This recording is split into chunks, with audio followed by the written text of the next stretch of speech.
I'm pretty excited about this episode. I had never heard of this story until I relocated to South Bend about 5 years ago. It's been on my list of potential episodes since I started doing this podcast, and I think March is an appropriate month to finally do it. One, because it's about the Fighting Irish, and it'll be released right around St. Patrick's Day. And two, because my next full episode, titled The Deeds of Easter Week, takes place in Dublin just a few years prior to this event. Both events lend themselves to the stereotype of the Fighting Irish. So there's a nice little tie-in here because my almost episode and my coming full-length April episode will go together really nicely. But enough of my rambling, let's get straight to it with almost episode number 2, The Fighting Irish Beatdown of the Klan.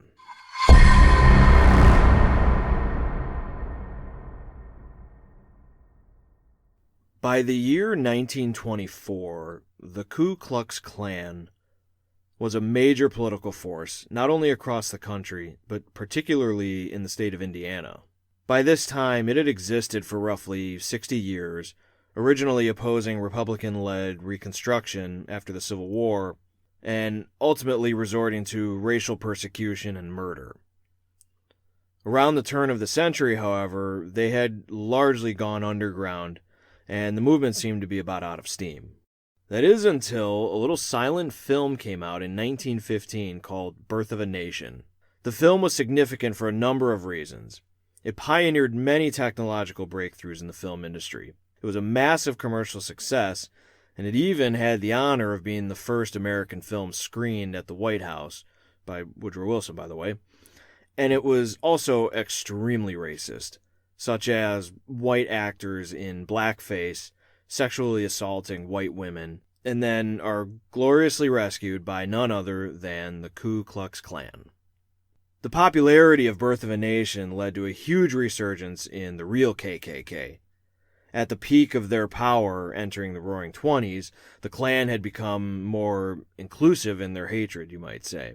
Not satisfied with only persecuting African Americans, Jews, immigrants, and now Catholics were added to that list. And in Indiana, Catholics were their primary target.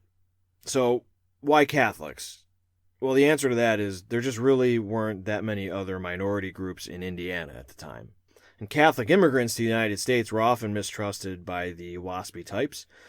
There's a lot of background to this mistrust. Some of it is old, deep-seated religious reasons dating back to the Reformation. But typically, all the mistrust of Catholic immigrants manifested itself in claims that they were only loyal to Rome or the Pope and lacked traditional American patriotism or otherwise Protestant values. By the 1920s in Indiana, one historian estimated that 1/3 of all white males in the state were members of the KKK.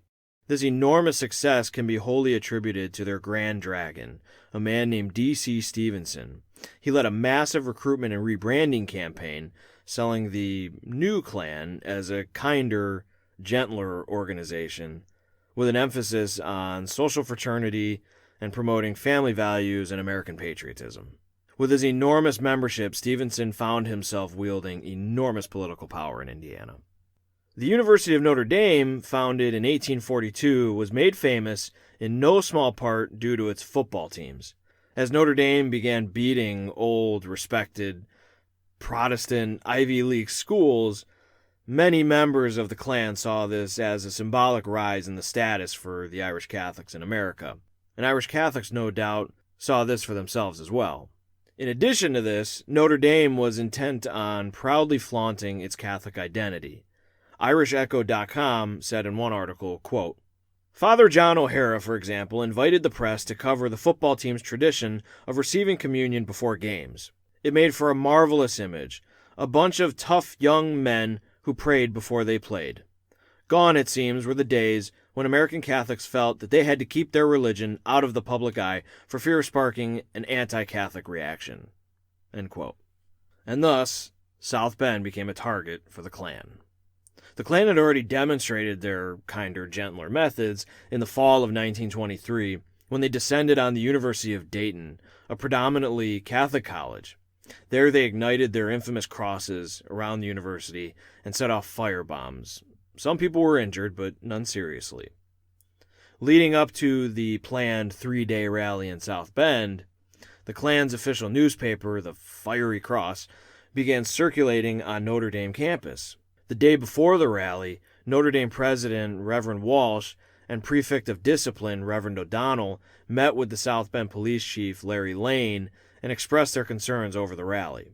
Quote, "You can appreciate my position, Chief Lane, in trying to keep 2,000 red-blooded young men on a campus when an occasion like this presents itself." End quote.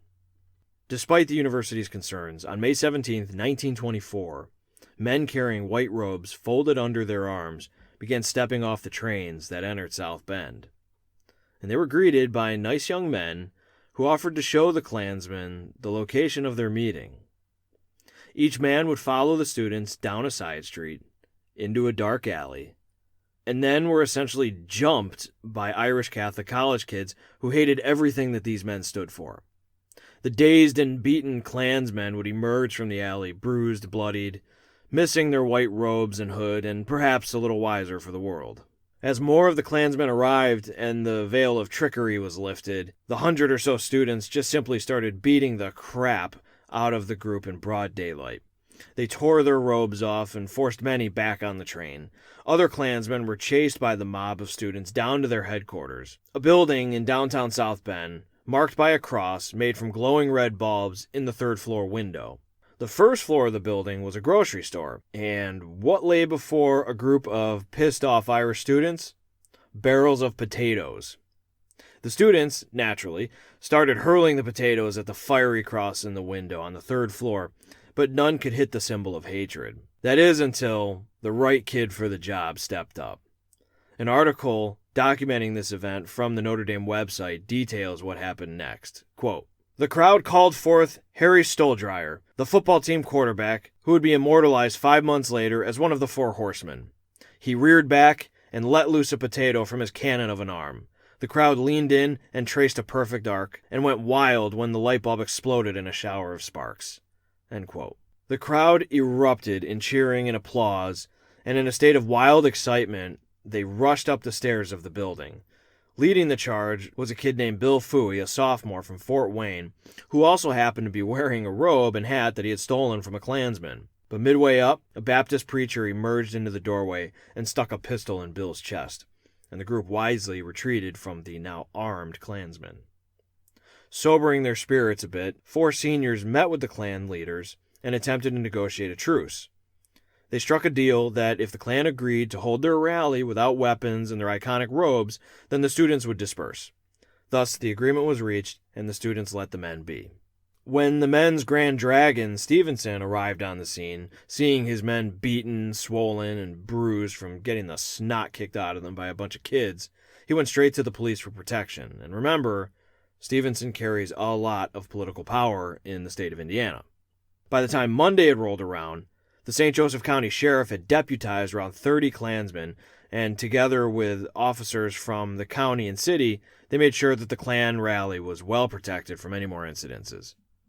However, on Monday night, a phone call gets placed to Freshman Hall, claiming that the Klan had beaten a Notre Dame student to death, which ended up not being true, by the way. At that, 500 students ran the 2 miles from the campus to downtown South Bend, but they were walking into a trap. Upon approaching the local Klan headquarters, waiting to receive them under the eerie crimson glow of the now repaired Fiery Cross, was both the county and city police, as well as the now deputized Klansmen armed with makeshift weapons. The students, many of them football players, did what they do best. They formed a flying wedge as if on the football field and charged headlong at the armed force. A full-on riot then ensued, with bones being broken, skulls being split. All sorts of makeshift weaponry were swinging wildly. The police with the riot batons were beating the students mercilessly. The unconscious and bleeding on both sides began lining the streets, but eventually the students had to retreat, and they ran to the courthouse lawn to regroup for another fight.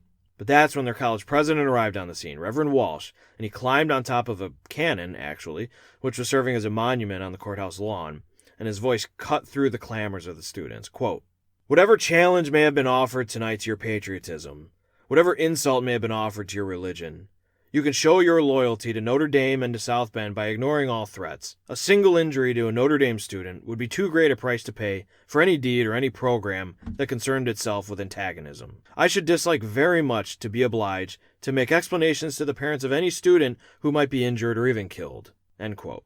Then, in what seemed to be an intervention of divine providence, the skies opened up to a torrential downpour. The students, diffused by the words of their president as well as the rain, dispersed back to their homes. The Ku Klux Klan, not feeling all that secure in their own position, also dispersed. The unceasing rain ultimately ensured that their rally would never happen that night.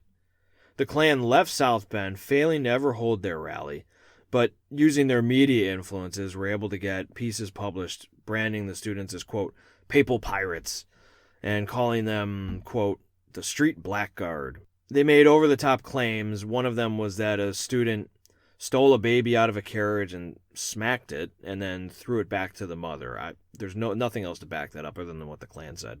Nonetheless, the Klan vowed revenge for the incident and even began organizing a return to South Bend, but their zenith had passed. The very next year, D.C. Stevenson, their Grand Dragon in Indiana, was convicted of abduction, rape, and murder of a young white woman. This avowed prohibitionist and self-proclaimed defender of Protestant women apparently kidnapped this poor girl, forcibly intoxicated her, and, well, he raped her. After this nightmarish experience, she attempted to commit suicide, but failed. She was eventually rescued, but in critical shape. Her body was covered in bite marks from Stevenson, which led to a staph infection, leading to her death shortly after her rescue. Once in prison, Stevenson basically ratted out the entire political apparatus that he had on the payroll.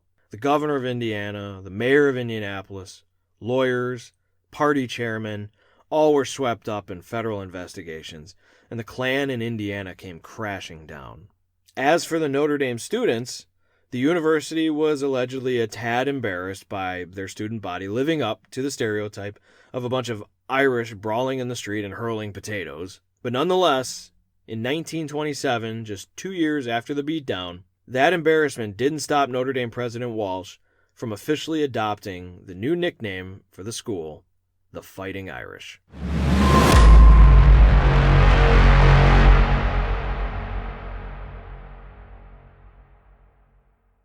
If you want to do some further reading about these incidences, there's a book called Notre Dame versus the Klan by Todd Tucker. You can find a link to purchase this book on the episode show page on my website, writteninbloodhistory.com. And by the way, when you make a purchase through my links, they're actually affiliate links, I get a small commission, so it's an excellent way to support the show and buy the books you want. Speaking of supporting the show, for just $1, you can be a patron of the show.